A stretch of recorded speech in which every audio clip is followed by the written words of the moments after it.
bencana banjir di tahun 2025 membuka mata kita semua bahwa bencana bukanlah sekedar peristiwa alam, melainkan merupakan pertemuan antara hujan yang ekstrim, tata ruang yang abai, kerusakan ekologi, dan kesiapsiagaan komunitas yang menurut saya belum matang.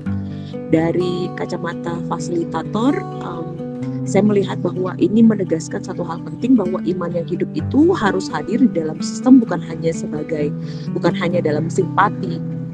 Di lapangan kita juga melihat pola yang berulang ya, ada wilayah yang sama kembali terdampak, komunitas yang sama kembali menjadi korban, lalu kemudian respon awal seringkali bergantung kepada spontanitas, bukan kepada rencana.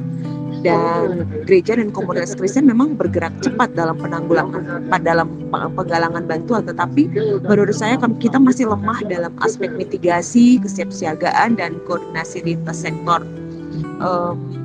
Ya, kita baik sih dalam menolong setelah air naik, tetapi belum cukup serius mencegah dan mempersiapkan sebelum air itu datang.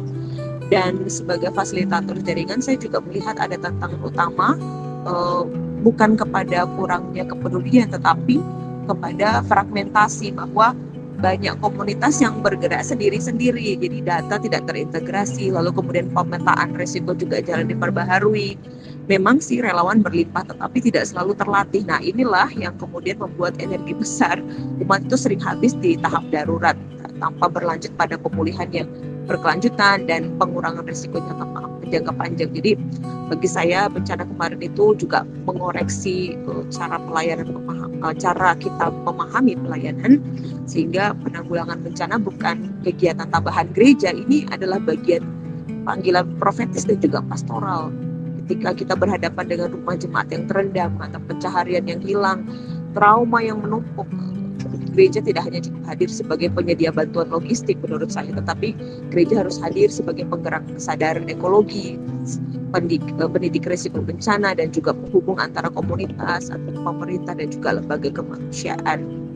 Dan ini yang menegaskan urgensi kita untuk memperkuat basis komunitas dan ketangguhan, tidak hanya dibangun dari atas tetapi juga dari bawah, sehingga ketika jemaat-jemaat lokal itu diperlengkapi untuk membaca tanda alam, memahami peta risiko, memiliki rencana evakuasi, berani dan bertindak tentang kerusakan alam, saya pikir kita bisa meminimalkan atau mengurangi risiko bencana. Demikian refleksi singkat dari kami. Kiranya Tuhan memberkati kita semua. Salam tangguh bencana. Shalom, saya Pendeta Ageng. Saat ini melayani sebagai pendeta jemaat di GKJ Karangpandan, juga sekaligus sebagai anggota Badan Pelaksana Sinode GKJ bidang kesaksian dan pelayanan. Refleksi yang boleh kami dapatkan kaitannya dengan kebencanaan pada tahun 2025 adalah ketika kami mulai terlibat melayani di bidang kebencanaan, mulai dengan awal tahun 2025, di mana di bulan Januari kami harus melayani jemaat Gereja Kristen Jawa yang ada di Kasimpar, Pekalongan, yang pada waktu itu mengalami bencana tanah longsor, yang kemudian itu menjadi sarana untuk kami bersama-sama belajar terkait dengan bagaimana pengurangan resiko bencana, khususnya di dalam lingkup pelayanan Sinode GKJ. Dan kemudian kami belajar melalui pelatihan fasilitator Gereja Tangguh Bencana batch yang keempat, yang semakin memperlengkapi kami di dalam ketugasan yang diberikan kepada kami, sehingga kami semakin sadar bahwa dalam kaitannya dengan kebencanaan memang sungguh diperlukan pertobatan ekologis dan aksi nyata serta peran gereja dalam mengembangkan ketangguhan bencana di gereja-gereja yang kemudian diharapkan pelayanannya bisa dirasakan oleh masyarakat di sekitar. Tidak hanya itu, kemudian ada banyak kesempatan serta kejadian yang menjadi sarana belajar sekaligus menjadi wujud keprihatinan terhadap kondisi alam kita, yang mana gereja memang harus menyuarakan terkait dengan ketobatan ekologis, terkait dengan usaha-usaha untuk membangun kecintaan terhadap alam yang Tuhan sudah berikan sebagai satu rumah bersama yang memang mesti kita rawat, mesti kita jaga.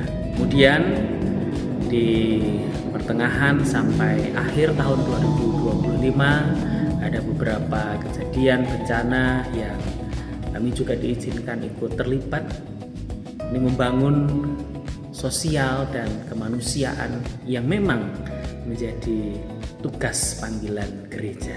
Berbagai kesempatan ini juga membuat kami dimampukan untuk bisa berbagi pengalaman baik itu di Kasimpar, baik itu di Kabupaten Grobogan, baik itu di Majenan, Cilacap, di Banjarnegara ataupun di beberapa tempat yang menjadi satu pengalaman baik penanggulangan bencana dan koordinasi antara gereja klasis dan sinode yang kemudian bisa menjadi sharing untuk komunitas yang lain.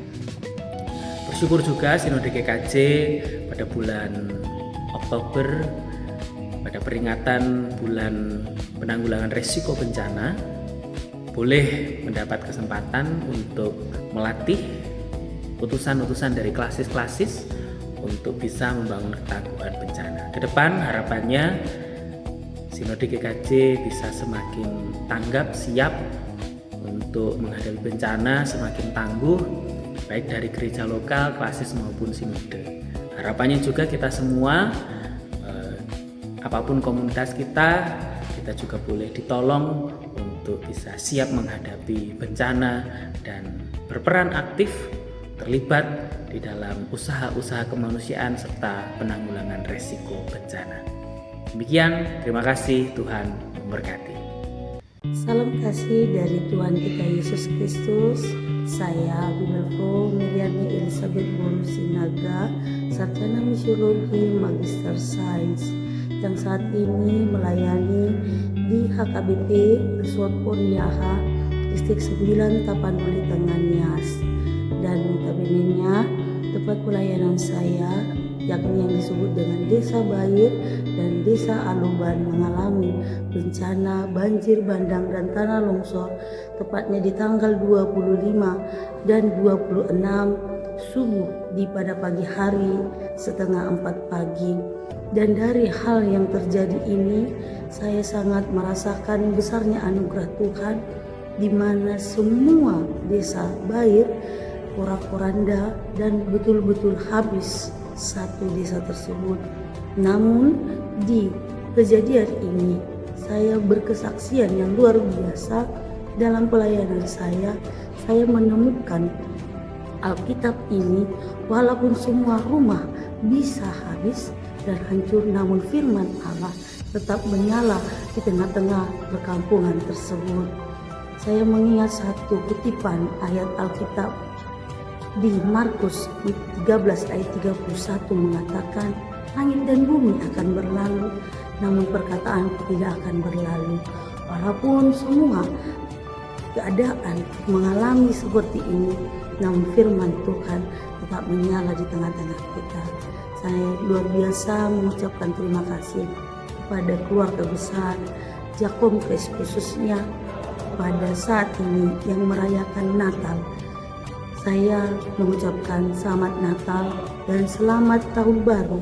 Kiranya di balik duka ini, kiranya di balik penderitaan ini, anugerah berkat Tuhan masih ada di tengah-tengah kita. Salam Natal, salam kasih Kristus, menyemangati kita. Mari kita nyalakan keluarbiasaan berkat Tuhan dalam hidup kita.